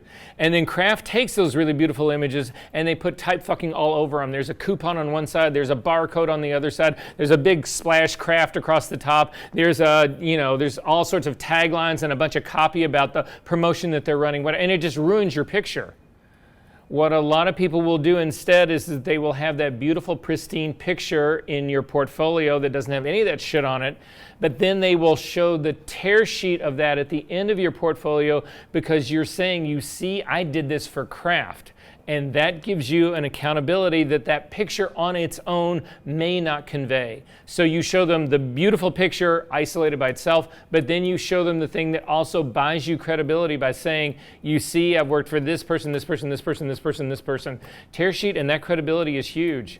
When I go on, this is the most discouraging thing I'm going to tell you guys right now, because this is going to happen to you. When you go on portfolio reviews, usually the number one question is, who have you just shot for recently? Not who have you shot for, because my list of who I've shot for goes on for pages. But who have you just shot for recently, right? And so who do you say, right? Is it your latest, greatest clients? Is it, "Oh, yeah, well, the last person I actually shot for was, a local designer at Columbia College, a student, and I did it for free, and that's really the extent of my work right now." Or Saks Fifth Avenue. Or, you get where this is going, right? So all of this is going to actually come into play with this. Again, credibility becomes a big issue here. It's a lot of times it's the very first question, because by and large, people are too spineless and too stupid and too cowardly to actually say, "I really love your work, I'm going to hire you." They want to know that you've already worked for somebody else that they admire, that they wish they were working for, and then that's when they're going to hire you, because, "Oh, you work for Neiman Marcus, for Saks Fifth Avenue, for Ralph Lauren, for Tommy Hilfiger, for, oh, okay, I'll hire you." Does that sort of make sense? So just realize that that's a part of it. A client list speaks to that exact same thing. And then finally, contact info page, which would be at the very end of your book, how to get in touch with you. Logo design, a couple of things that we can talk about really quickly here. So what really is a good logo? Certain things to think about. Again, I'm going to blow through this checklist pretty quickly, but I want you guys to revisit this as well. A good logo should be flexible. Your logo should work in black and white or color, but at the very least, you should be able to function, your logo should be able to function as a single color or a single tone on its own. If the legibility of your logo is dependent on multiple colors, you cannot use it in a black and white situation.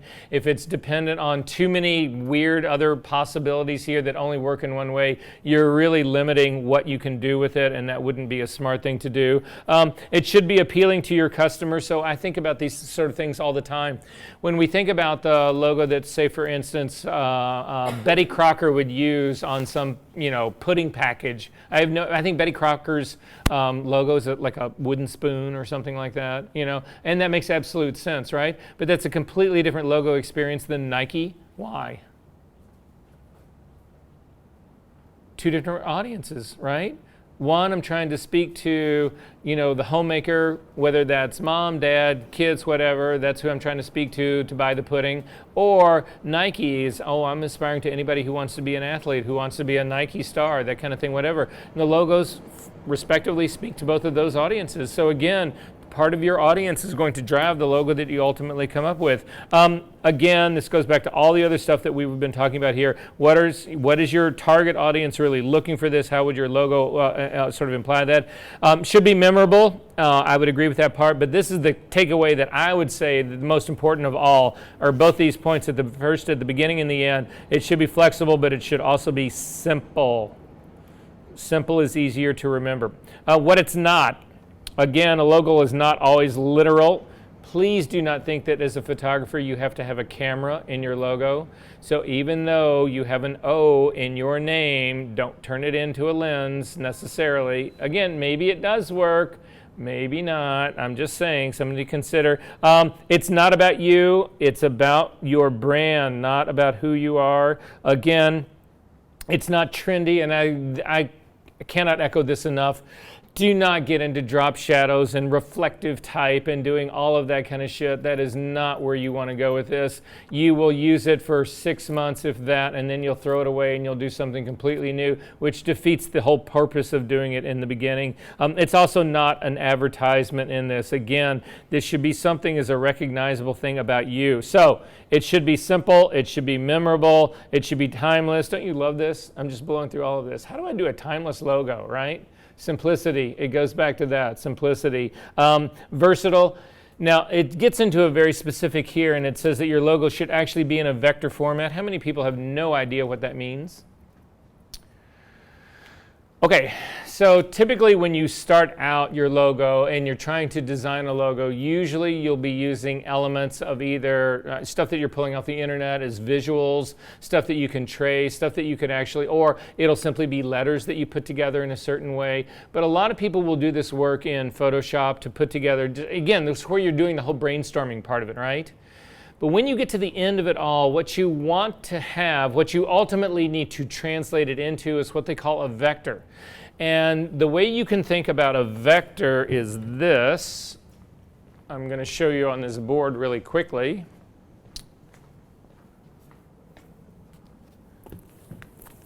Which is kind of sad that I'm erasing this because I'm going to have to write this right back out again for you guys.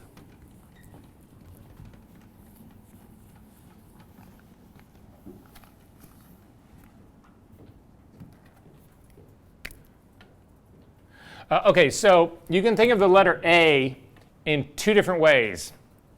So I'm going to draw an A right here.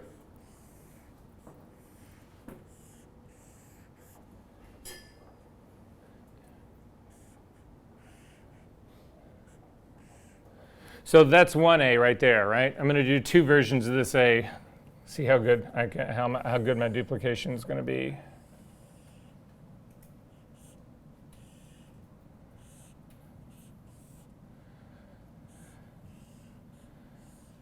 Okay, so imagine these are identical. Does that sort of make sense?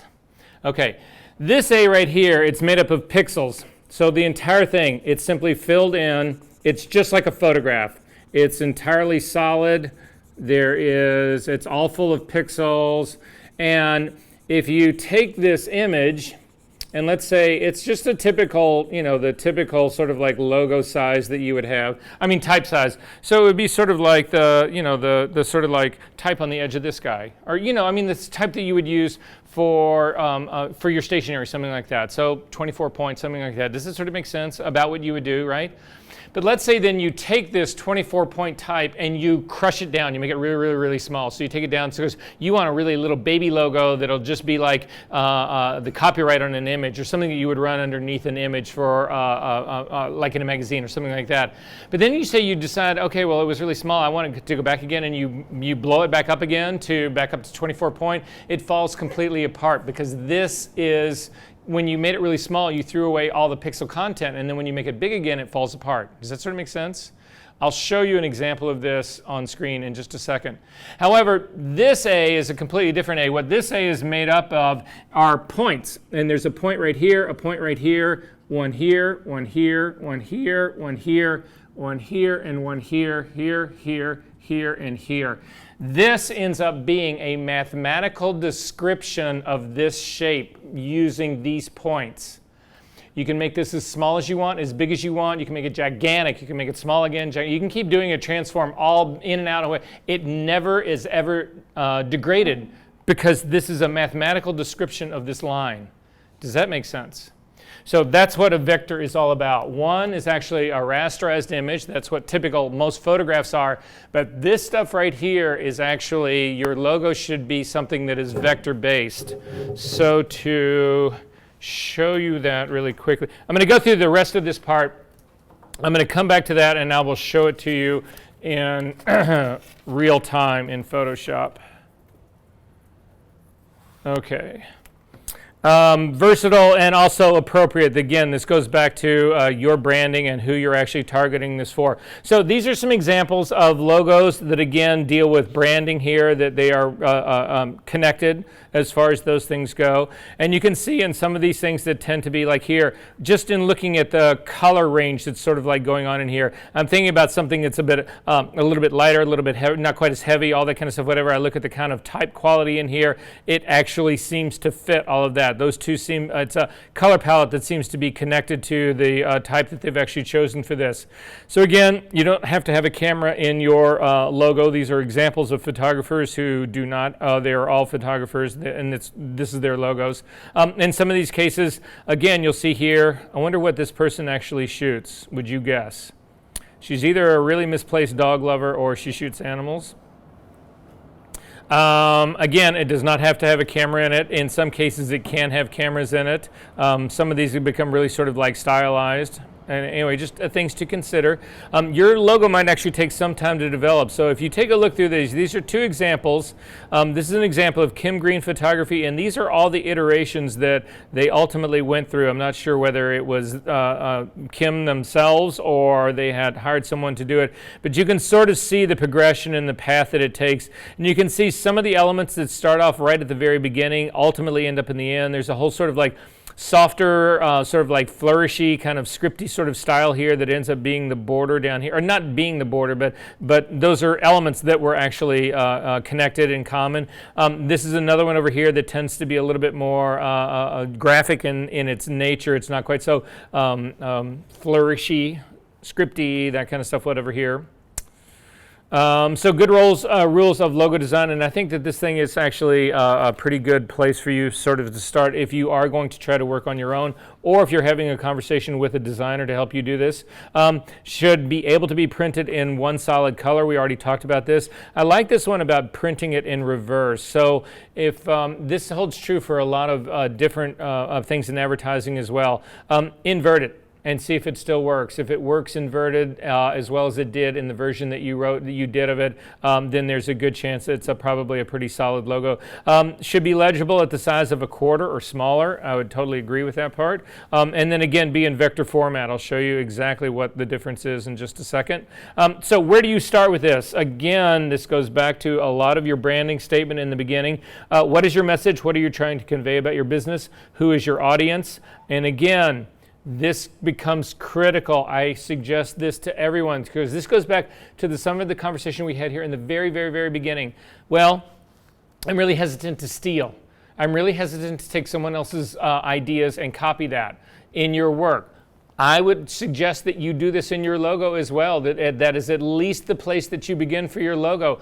Go through, start trying to find logos for the things that you actually do like, things that sort of appeal to you. Looking at photographers doing this sort of similar work that you are doing. Try to articulate why that part actually is. So again, what exactly are you going to do in your logo? Is it just going to be your initials? Is it just going to be a visual? Is it going to be a name in there? All of this needs to be considered in all of this. Do you have any specific imagery in mind for that? Do you have any color references in this? We're going to talk about your branding color in just a second, but nonetheless, I would actually have that part in here. Where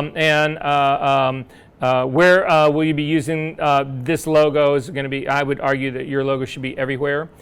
So you can start this whole process once you've, again, gone through, find out examples that you do like, examples that you don't like. This is actually, again, a slide presentation that is relatively old because this is not where I would go looking at fonts anymore. Where do you guys find fonts? DaFont, where else? There's a ton of places. There's Font Detective, there's all that kind of stuff. But do you guys know that you have access to the entire Adobe library of fonts? The entire thing. It's over, I don't know, it's 30,000 fonts, whatever, and they're searchable. So if you go into any program, again, this all comes now with the Adobe subscription. I'm going to let this load, and I'll show it to you in just a second. Where do we go to get like our student version Your student version of what? of the Adobe programs? You log in and you just download it. Oh, with our student info and everything? Uh-huh. Okay, cool. Yeah. How many people in this room have not logged in yet and gotten, are you guys all good on this? Or is there anyone, so you don't have any of the Adobe Suite yet? I mean, I paid for it. Oh. They already charged me for it. Oh, so do you want to keep paying for it? No, I got my money back. Oh, really? Yeah. You have to like, they won't like automatically do it. You have to do their like chat thing. And I was like, oh, I already actually have a subscription like from school, but it like already charged me for the year. And they were like, okay, well since you already have an account, like we'll refund you. Okay. So like, Alright. But then if we want to keep our website on the Adobe. That's the only thing that I don't know about. Because that, like, I'm paid through February at this point, and for me, I'm wondering if it's worth. Actually, Liz, I'm going to find out about that. Because that seems like a lot of this.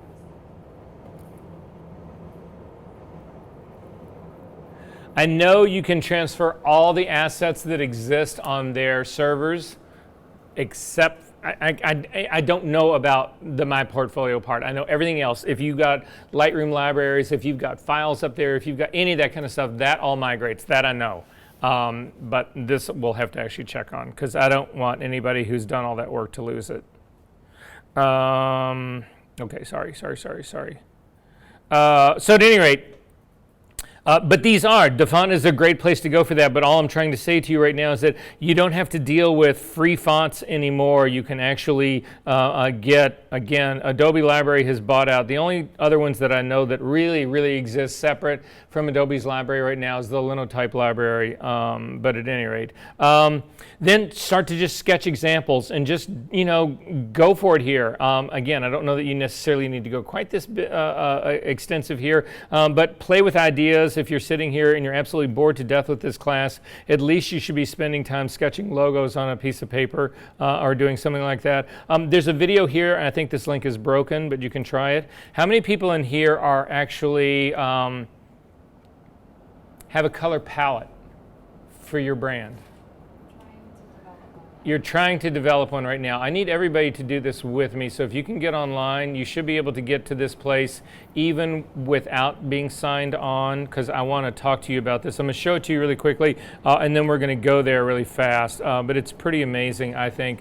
So at any rate, the importance of color, I don't even need to go through this. Everybody in this room knows all of this.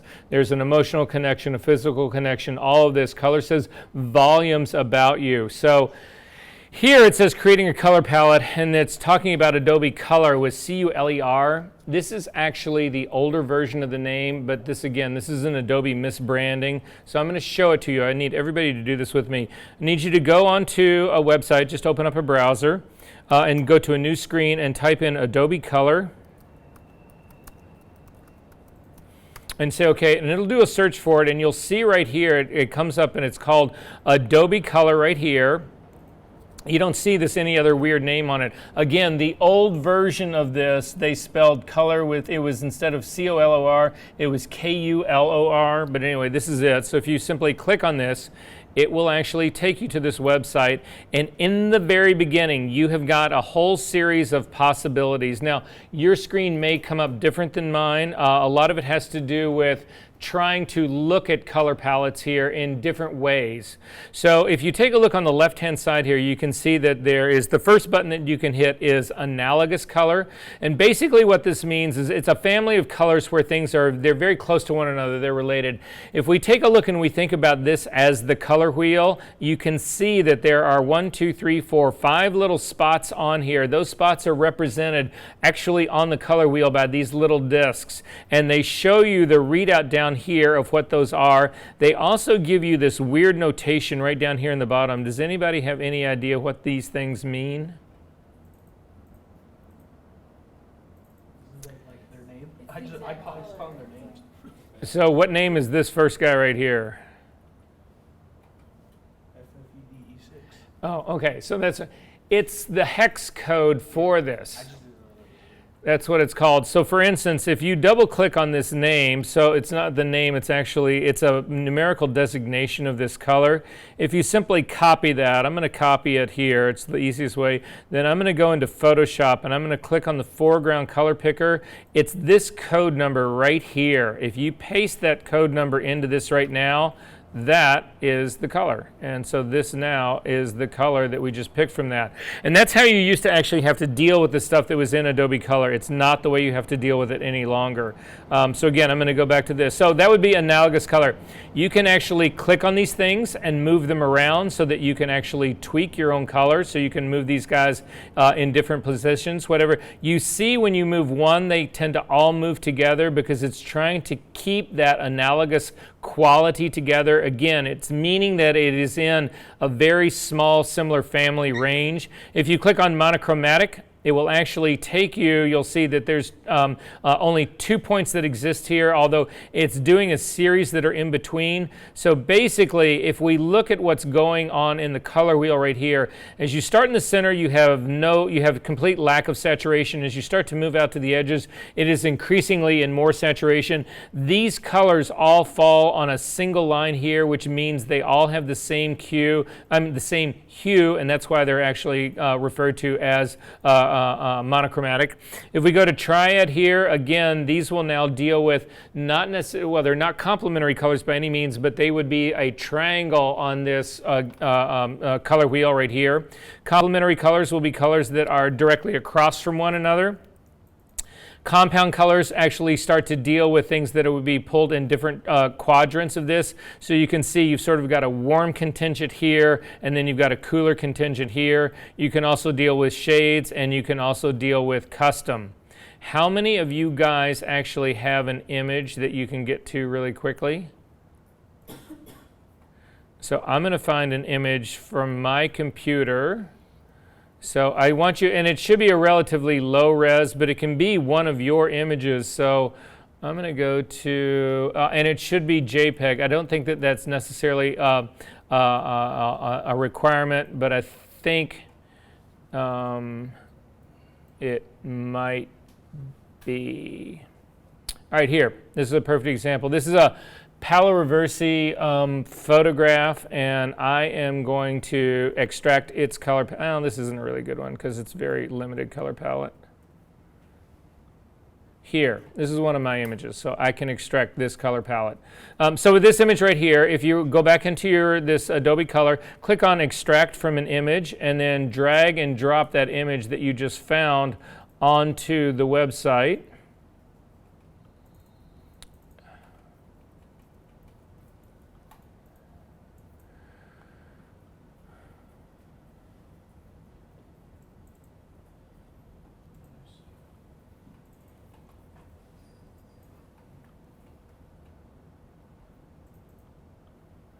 And it pulls this color out of it. It's actually, and it targets where they are on this website. So you can actually do this for your own work.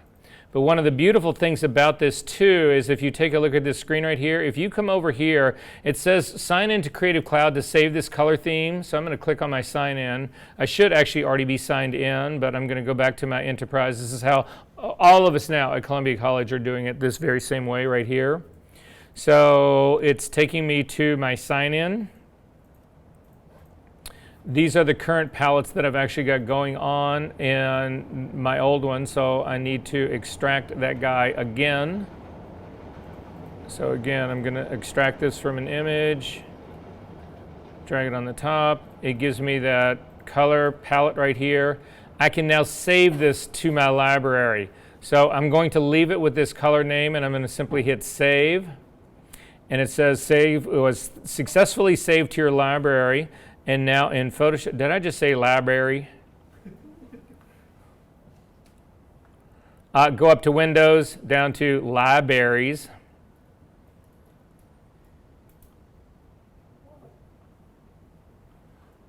And the theme I just saved is this one right here.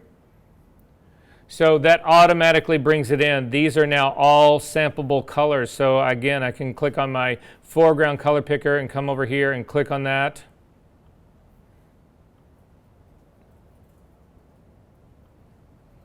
Son of a bitch. Of course, that's not going to work.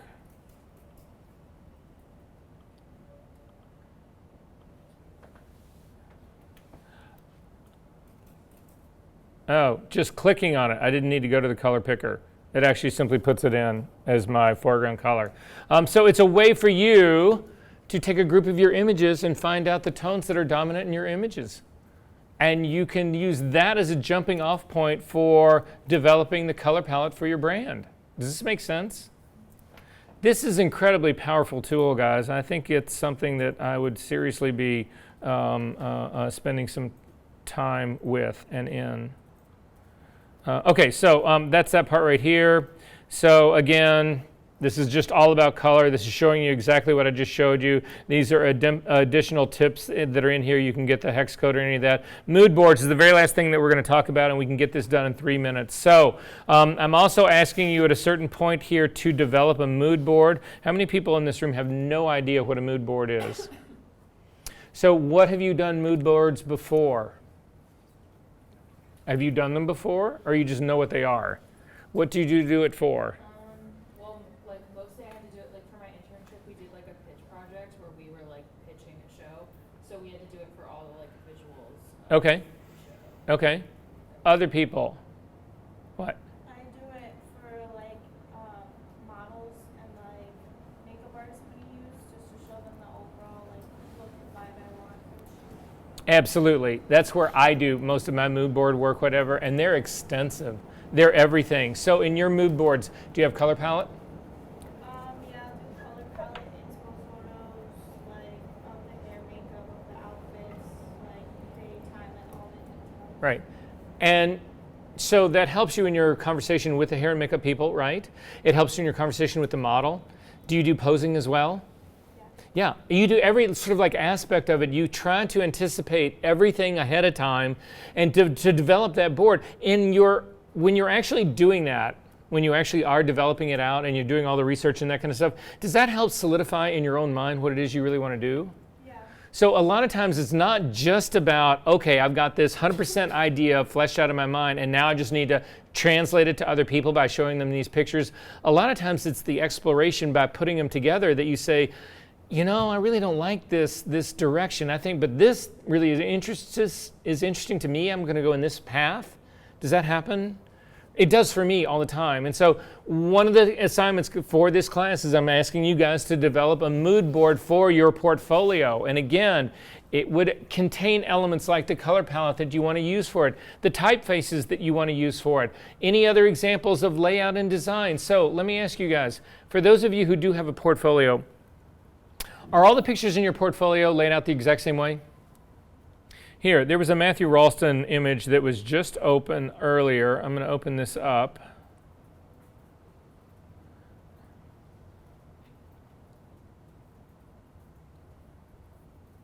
It's this image right here. See this right here? This is from Matthew Ralston's portfolio. He and I shared the same agent for a while. Every single page of his book is identical to this. Every single page looks just like this. They're all twin pictures. They all have a border around them like this. All of that is, they are exactly the same page after page after page after page. So that would be one way of actually doing it. Is that the only way to lay out a book? Oh no, that's actually a really boring way to lay out a book in my opinion, right? Because you're just seeing the same thing all the time.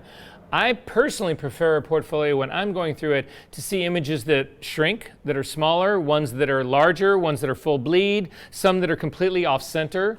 Do you always have to center every image that you do in the middle of a portfolio page? Maybe that is your brand, maybe that is your look, maybe it is, but for me that's a horrible way of, it doesn't work for me. Does that sort of make sense?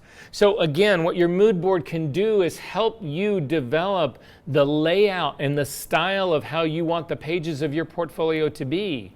Is this making sense? It's a way to collect all of this so that it is all in one place in front of you, and that you can also then articulate and have this conversation with other people about that. So that's basically what this is all about. You have a ton of resources. You can scan stuff out of magazines. You can go to Pinterest. Google Images is a great place to start. These are examples of mood boards right here, and you can see they involve layout, they involve style, they involve graphics, they involve color palettes, they involve all of that. Look at the difference between these two. Whoever this person is, I would hire for one thing. It sure wouldn't be this person. I would not be hiring these people for the same thing. I can promise you that. Not to say that one's better than the other. It's just one is going to be more appropriate than the other.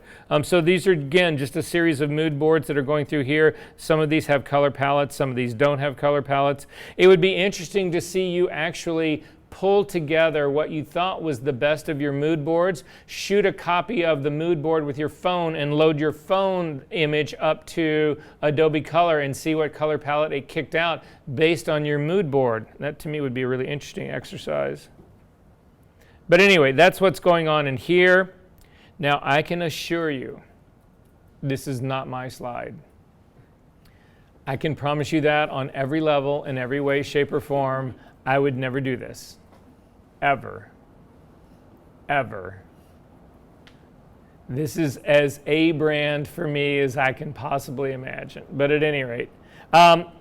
Anyway, back to creating your portfolio. At the last part of it, things to consider in all of this. It's got to be branded to your vision. Using good craftsmanship is critical to this unless your brand is being sloppy. Which probably isn't going to translate well. Cover design, we've talked about this really quickly. Again, it's a statement about you. It should come directly from your branding. I'm going to show you just a couple of examples of it in just a second. So these would all be examples. These are simple designs in here. Some of this is just cardboard. This is an acrylic version of a book. This is actually another acrylic version. This is clear version. This is a solid acrylic. This is metal right here that's actually got metal hinges in it. Those would be possibilities. This is wood, again, another plastic version. You saw this one before. This one has actually been wrapped in a fabric. This is a box that actually opens up, so this has got obviously something to do. I don't know who the tree people are, but it clearly would make sense that if you're in that industry, you'd be using wood to do that. So again, this is now the cover page. This is not the cover. This is the cover page. This is once you open it up inside. It reiterates probably what's actually on the cover, but But again, this is allowing to somebody to slowly bring you into it. You don't just get hit with an image right away. So for the interior pages of your book, they should have a consistent vision, a flow and sequence to them. You need to consider whether you are a double-sided or a single-sided type of person. We will talk about the pros and cons of both of those. Some of this has to do with exactly how you're going to build your book and put it together. So we'll look at that. So you can see here in this case, this is an example of somebody who's just doing a single image per page. This is somebody who's doing multiple images per page as well as double-sided. These are now spreads that go on both sides. This I disagree with. Your book, I'm telling you right now, should be no larger than, the largest you can have. Is anybody in here landscape person? If you're a landscape person, the only time I've really seen this really work is there's a really standard portfolio size, is an 11 by 17. It's a horizontal book. It looks like this. So it's 11 inches tall, 17 wide. It fits really well for people who are doing a lot of horizontal work. In most cases, that's not because of what's going on now in print media and that kind of stuff. Most people don't do a lot of that. But websites now have reintroduced a real focus on horizontal. However, the two standard sizes that you're really, or the other standard size that you would get out of this would be 11 by 14. So again, if you were doing a portrait book, the size of my portfolios are 11 by 14. It would sort of be the standard. I would strongly suggest you not get any bigger than that. If you get something bigger than that, you won't be able to afford to ship it. And I'm telling you, when that lands on an art director's desk, they're not even going to open the box. They're going to just put return to sender and charge them for sending me this gigantic ass book. Again, 16 by 20, you got to be fucking kidding me. All right, that's 16. That's 20. That's the size of the book you're going to mail to somebody? No way. Anyway, so that's wrong. The largest should be, again, 11 by 17 if it's a horizontal, 11 by 14 if it's a vertical book. Paper choice, we're going to talk about this in a really big way. But this already has come up earlier. We were talking about how depending on the work that you're doing, do you make your own paper? Do you buy your own paper? All this kind of stuff we'll talk about here. But I need you guys thinking about this now because you need to be planning on, again, the book that you're going to order, and that could be driven by your choice of papers.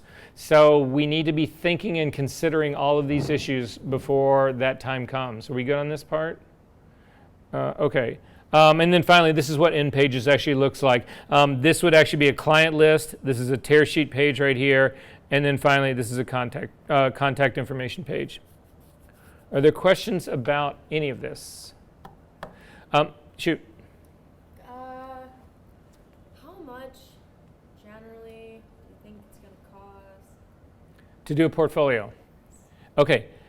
It can go anywhere from 25 bucks to $1,000. But again, what you might be lacking in money, we make up for in creativity, right? So the cheapest and most cost-effective way I've ever seen a portfolio done was that, I'll show you that. I don't want to get ahead of myself, so I want to take a break right now, but we can pick that up when we actually come back. But there are ways to make your own book.